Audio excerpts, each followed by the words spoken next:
માત કી જય. મારા સિવાય કોઈ બોલતું ના હોય એવું જ મને તો લાગે. આપણે કેટલા માણસો હશે? 400 થી 500 માણસ હશે, રાઈટ? તો કેટલો અવાજ આવવો જોઈએ? બોલો બોલો શ્રી ઉમિયા. સરસ સરસ સરસ સરસ. તો આપણે જે આપણે મંદિરમાં અત્યાર સુધીમાં જે આપણે જે પ્રવૃત્તિઓ કરી એનો હું થોડું તમને સાર આપી દઉં. તો એ ચાલુ કરીએ પહેલાં આપણે એક માતાજીની સ્તુતિ બોલીશું. યા દેવી સર્વભૂતેષુ શક્તિરૂપેણ સંસ્થિતા નમસ્તસ્યે નમસ્તસ્યે નમસ્તસ્યે નમો નમઃ. ઉમિયા માતની જય. જગતજનની માં ઉમિયાની શક્તિ, ભક્તિ અને પ્રેરણાથી વર્ષ 2026 એપ્રિલ મહિનાની 27મી તારીખ સમાજના અગ્રણીઓ ભેગા થયા અને મને યાદ છે કે કલાકોના કલાકો ચર્ચા કર્યા પછી બધાએ એવું નક્કી કર્યું કે 10 બાય 10ની ડેરી બનાવીશું, પણ સમાજને ભેગું કરવા અને સશક્ત બનાવવા અમે એક મંદિર જરૂર બનાવીશું. ઠીક અઠવાડિયા પછી મેકન મંદિરની મદદથી રથ મંગાવ્યો અને માત્ર 3 દિવસના સમયમાં ઇટાસ્કા મંદિરમાં સમાજનું સંમેલન ભેગું કર્યું. આનંદ ત્યારે થયો જ્યારે સમાજ ભેગો થયો અને બીજા અનેક મહાનુભાવો સાથે જોડાયા. એક હિંમત આવી. રથ પધરામણી શિકાગોમાં શરૂ કરી. ઘરે ઘરે જઈને સમાજને વિનંતી કરી, દાન ભેગું કર્યું અને સમાજના લોકોએ ધર્મ માટે ઉમિયાના નામે ઘણું દાન આપ્યું. તારીખ 12/12/2017 સવારે 11:11 આ જગ્યા રોકડે જે આપ જગ્યા ઉપર છીએ એ જગ્યા આપણે 12મા મહિનાની 12મી તારીખ 2017 એ દિવસે આપણે કેશ પેમેન્ટ કરી રોકડે લીધેલી. કશું ખબર નહોતું શું કરવું, તો જેને ખબર હતી તે પ્રમાણે મદદ કરતા ગયા. પહેલી વાર ફોટા મૂકીને મંદિરની શરૂઆત કરી. ચિંતા તો હતી, પણ મા ઉમિયા ઉપર વિશ્વાસ પણ હતો. એક જ સંકલ્પ હતો કે ધર્મની સ્થાપના કરવી અને સમાજને આગળ લઈ જવો. બસ પછી શું? જગતજનનીની કૃપાથી શિકાગોમાં ઘરે ઘરે મા ભગવતીના વધામણા થવા લાગ્યા અને આ મિશનમાં બધા જોડાતા ગયા. ઉમિયા માતા સંસ્થાન પરિવાર મોટો થતો ગયો. 2018માં આપણે નક્કી કર્યું કે શિકાગોની ધરતીને સ્થિર કરવા મા ઉમિયાને અહીં બિરાજમાન કરીએ. લોકોની લાગણી અને મારી ઈચ્છાથી શ્રાવણ મહિનો ઓગસ્ટ 2019ના શિકાગોની ધરતીમાં વાજતે ગાજતે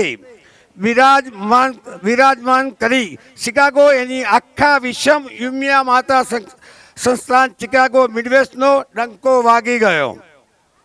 પ્રતિષ્ઠાના દિવસે 3000થી વધુ ભક્તો ચોધાર ઓસુએ રોતા જણાયા. કોણ જાણે કેમ મને પણ એ જ લાગણી આવે છે કે એની સાથે વાત કરવા રોજે અહીં આવવાનું મન થાય છે.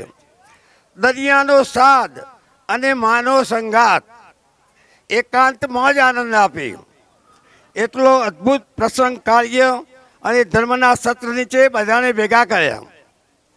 2020 અચાનક આખી દુનિયા ઉપર કાળો કેર વર્તાઈ ગયો ને આપણે બધાને ખબર છે કે ભાઈ કોવિડ આવી ગયો એ વખતે, રાઈટ? કોવિડના લીધે આખું જગત બંધ થઈ ગયું. લોકો સૂના પડી ગયા. ઘણા બધાના જીવનમાં ઉથલ પાથલ મચી ગઈ. મંદિરમાં પણ બધા જ ઉત્સવ બંધ થઈ ગયા. માની કૃપાથી સંસ્થાને બહુ નુકસાન ન થયું. દુર્ભાગ્ય વર્ષ એક મજબૂત પાયો અને આપણા બધાના મિત્ર લાલભાઈને આપણે ગુમાવ્યા. એ ટાઈમે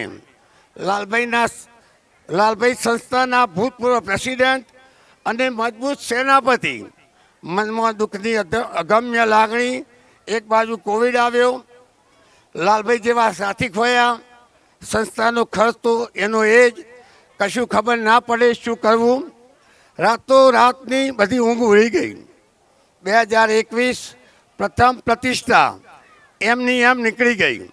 અચાનક એક દિવસે જાણે કોઈ મનમાંથી સત પડ્યો ને કીધું કેમ ગભરાય છે ને મનમાંથી સાત પણ એવું લાગ્યું કે એક માતાજીનો સંકેત થયો અને એવું કીધું કે તું કેમ ગભરાય છે.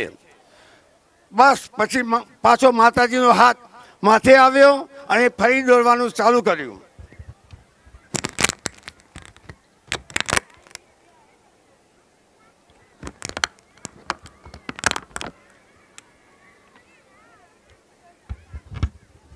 ઉદ્યમે નવસિદ્ધ્યંતિ કર્યાણી મનોરથ નહીં સુપ્તંશ સિંહમસ્ય પ્રવેશાંતિ મુખે મૃગા.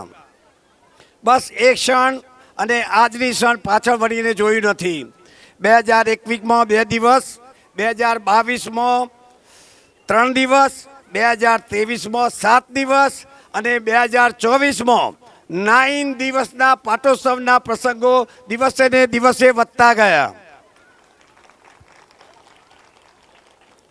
રથ પધરામણી, ટ્રસ્ટી, હોલ બુકિંગ, નવરાત્રિ અને હિન્દુ ધર્મના બધા જ ઉત્સવભેર અને ઉત્સવ ધામધૂમથી ઉજવવાના શરૂ કરી દીધા.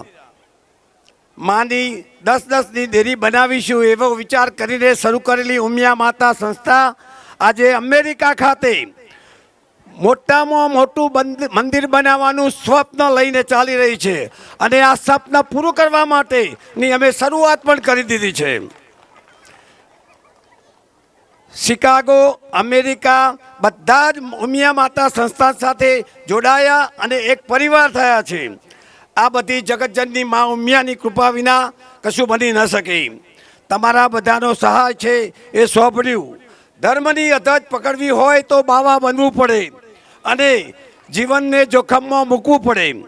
આવનારી પેઢી માટે મારા મિત્ર અને આપણા બધાના મિત્ર લાલભાઈની જેમ મારા જીવનના છેલ્લા શ્વાસ સુધી આ સંસ્થાને અને ધર્મને સમાપિત કરવા રહીને મારું વચન છે. જો આવનારી પેઢીને ધર્મનું સુવર્ણ ભવિષ્ય આપવા શું તમે બધા મારી સાથે છો?